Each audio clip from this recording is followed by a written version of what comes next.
अस्सलामुअलैकुम। आज मैं आपको बताऊंगा वीक्सार का चिमटा कैसे खोलते हैं। सबसे पहले आप गाड़ी को जैक लगाएंगे, उसके बाद इसके व्हील को खोलेंगे, फिर ये चिमटे का काबला है इसको खोलेंगे। 14 नंबर की गोटी लगेगी, दूसरी साइड पे 14 नंबर की चाबी लगेगी। इसको ये दोनों साइड पे 14 नंबर की चाबी के साथ इसको खोलेंगे। 14 नंबर का काबला खुल गया है। अब 17 नंबर का काबला खोलेंगे। आप देख सकते हैं, ये आप देख सकते हैं 17 नंबर का काबला खुल गया है। अब इसके बाद हम इसका 14 नंबर का काबला खोलेंगे, चिमटे का मेन काबला। अब ये काबला खुल गया है, हम इसको बाहर निकालेंगे हथौड़ी के साथ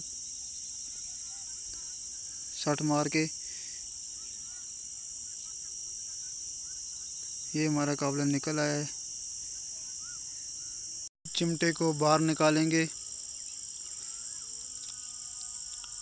ये हमारा चिमटा खुल गया है। अब हम इसको ये नया चिमटा लगाएंगे।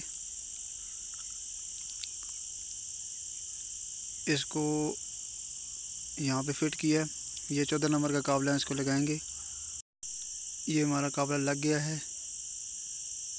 अब इसको 14 नंबर की गोटी के साथ टाइट करेंगे। ये आप देख सकते हैं हम इसको टाइट कर रहे हैं। अब हम इसको 17 नंबर का नट लगाएंगे। ये 17 नंबर चाबी इसके साथ इसको टाइट करेंगे। ये हमारा काबला टाइट हो गया 17 नंबर का। ये थी आज की छोटी सी वीडियो जिसमें हमने आपको बताया वीक्सार का चिमटा कैसे जोड़ते हैं। मज़ीद वीडियो देखने के लिए हमारा चैनल सब्सक्राइब करें।